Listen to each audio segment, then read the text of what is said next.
हिंदू मुस्लिम एक दूसरे के शब्दों से हाथ धो रहे हैं। हालाँकि एक राजनीतिक कटाक्ष से एक दूसरे पर उन एक लफ्ज भी मुंह से जो जायद निकल गया, एक लफ्ज भी मुंह से जो जायद निकल गया, रुसवाइयों को छोड़ के शोहरत चली। भगवे रंग के कपड़े पहन करके हमारे प्रदेश के मुख्यमंत्री इस तरह की जबान बोलेंगे कि मौलवी नहीं बनने देंगे, तकमुल्ला नहीं बनने देंगे, कि भगवा रंग धारण करने से कुछ साधु नहीं बन जाता।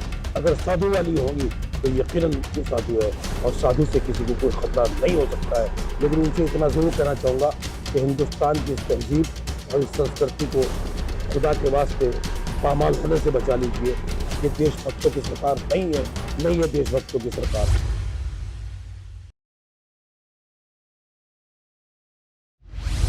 अगर हम उत्तर प्रदेश विधानसभा की बात करें तो वहाँ पर आजकल देखा जा रहा है कि कुछ ऐसे शब्दों का इस्तेमाल किया जा रहा है जिससे कहीं न कहीं या तो वहीं हिंदू-मुस्लिम एक दूसरे के शब्दों से हाथ हो रहे हैं।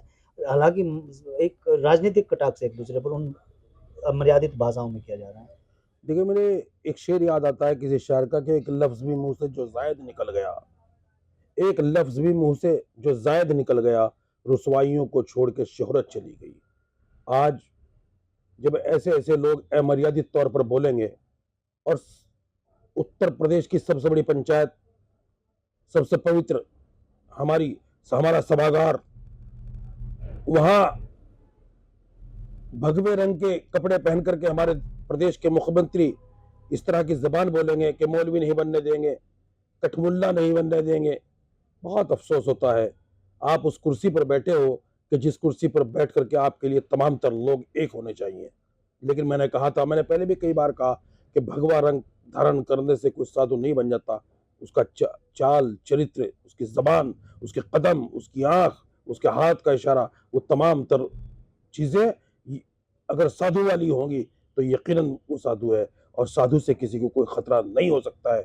ये मेरा ये मेरा मिजाज भी है, और मेरी सोच भी है कि अगर पक्का और सच्चा साधु होगा तो उससे किसी को कोई खतरा नहीं हो सकता। लेकिन यहाँ पर तो रावण रूपी लोग बैठे हुए हैं, क्या कहेंगे। सपा के अखिलेश यादव हैं, वो भी इस तरह की मर्यादित भाषाएँ बोल रहे हैं, चाहे महाकुंभ को लेके बोले, चाहे वो साधु संतों को लेके बोले या चाहे वो योगी जी को भी क्यों ना कटाक्ष करें जो मुख्यमंत्री उत्तर प्रदेश के। देखिए, अमर्यादित भाषा कोई भी हो, चाहे मैं हूं, उसको इस्तेमाल करना नहीं चाहिए।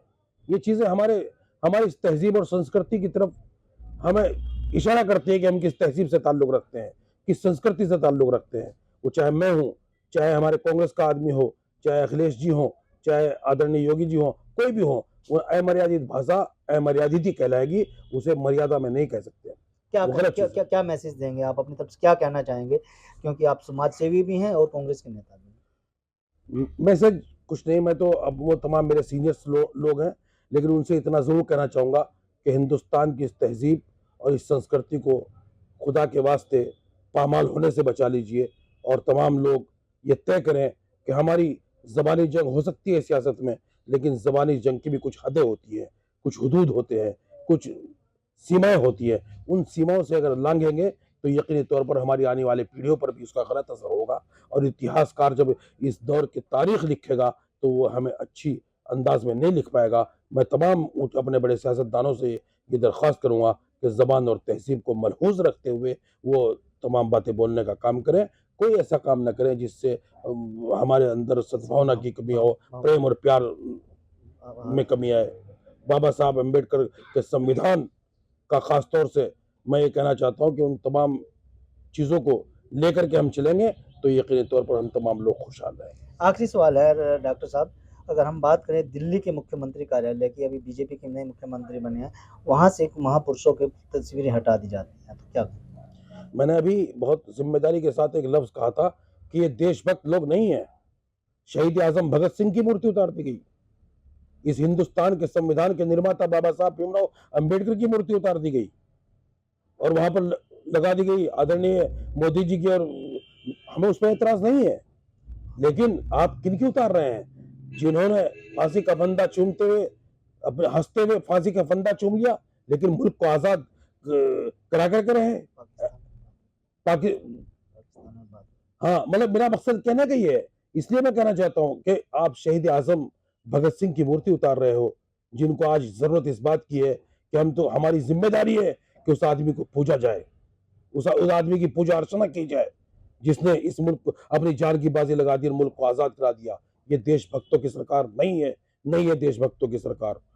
बहुत-बहुत धन्यवाद डॉक्टर राघी बंजुम जी, जो हमारे साथ कांग्रेस नेता थे और समाजसेवी भी हैं सहारनपुर के। इनका साफ तौर पर कहना है कि जिस तरह से वक्फ बोर्ड संपत्ति को लेकर के जो कानून बनाया गया है, वो कहीं न कहीं इस्लाम के खिलाफ है, मुसलमानों के खिलाफ है। मुसलमानों की संपत्ति को हड़पने के लिए ये कानून बनाया गया है। अगर हम बात करें तो उत्तर प्रदेश की विधानसभा में हो रही अमर्यादित भाषा की, तो उस पर भी इन्होंने खुलकर मुखालफत किया। इनका साफ तौर पर कहना है कि कोई भी नेता प्रतिनिधि जो उच्च स्तर के पदों पर बैठे हैं, तो उनको अपनी भाषा पर संयम रखना चाहिए। ऐसे उस भाषा का इस्तेमाल करना है जिससे कि देश और प्रदेश में भाईचारा कायम बना रहे। अगर आप ये खबर फेसबुक पर देख रहे हैं तो वीडियो को लाइक करके पेज को फॉलो करें। इसके अलावा अगर आप इस खबर से यूट्यूब के जरिए जुड़े हैं तो चैनल को सब्सक्राइब करके बेल आइकन दबाना बिल्कुल ना भूलें। नमस्कार।